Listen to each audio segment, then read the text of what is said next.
Welcome to the Real News Network. I'm Jessica Devereaux in Baltimore.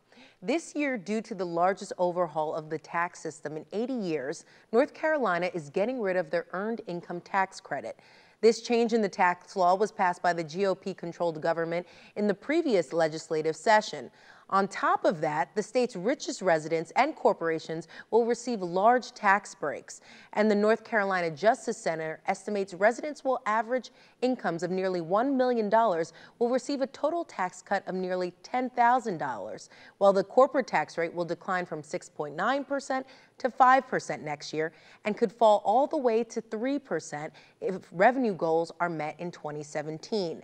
Now joining us to unpack all of this is Bill Black.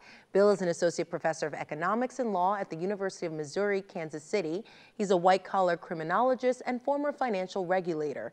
He's also a regular contributor to The Real News. Thanks for joining us, Bill. Thank you very much. So, Bill, this is a large and complex tax overhaul, but can you just describe for us some of the components of the bill and discuss how the shift from a progressive income tax to a flat tax will affect state residents? Sure. I also teach public finance, so we do this type of thing in class all the time.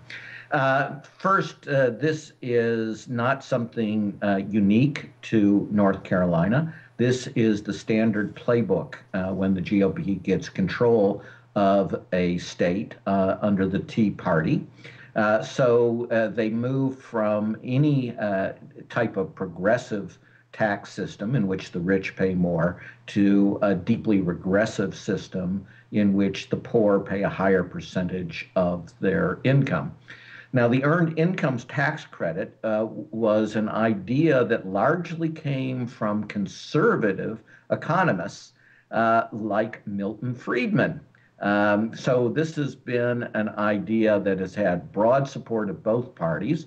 And the idea is to help out the people who are working, typically full-time, but just earn barely enough to be right or at or the poverty line.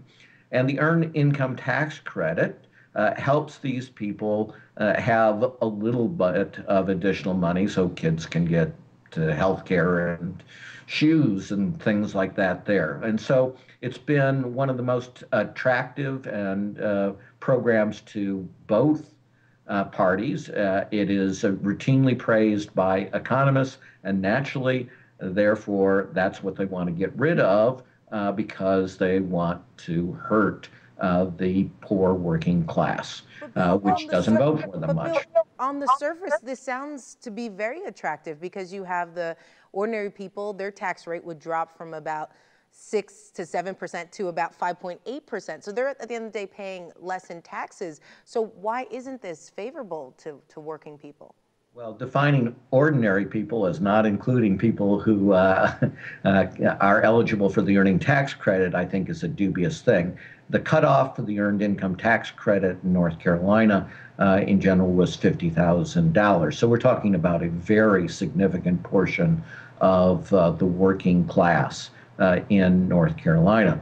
And the second thing, as you mentioned in the setup piece, was, of course, that they got rid of the progressive nature of, and it was only modestly progressive in North Carolina, but that was too much. So they got rid of all of it and put in a flat tax. And, so far we're just talking about income taxes and ignoring other taxes, which are even more regressive, like the sales tax. So the overall package moved from a modestly to moderately progressive state tax system to a seriously regressive one, which, by the way, is precisely what they're doing in other states like Louisiana and Kansas as well, as soon as they get complete control.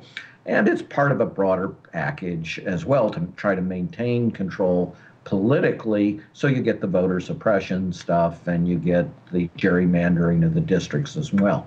Now, what you need to know is that all of this is brought by a close ally of the Koch brothers. His name is Art Pope, and the governor of North Carolina, who was elected in large part with the political support, the financial support through dark money of Art Pope, made him the budget director. And so the budget director has gone after the tax changes you've talked about, but he has also attacked Medicaid expansion and made that politically impossible, which of course is a dramatic reduction in the welfare of poorer, but not just poor. The Medicaid is would have been twice the poverty level people would have been eligible in North Carolina. So that's a very large portion of North Carolina. And of course, all of that would have been essentially free money from the federal government that would have stimulated the North Carolina economy. So even though they claim that what they're doing is to stimulate the North Carolina economy, what they really are involved in is an unholy war on the working class that will actually reduce economic growth. So again, this is part of a much broader plan by Art Pope, and it is not limited to North Carolina. They will try to bring it to a state close to you when and if the GOP gets control of your state legislature. All right, Bill Black, thank you so much for joining us. Thank you. And thank you for joining us on the Real News Network.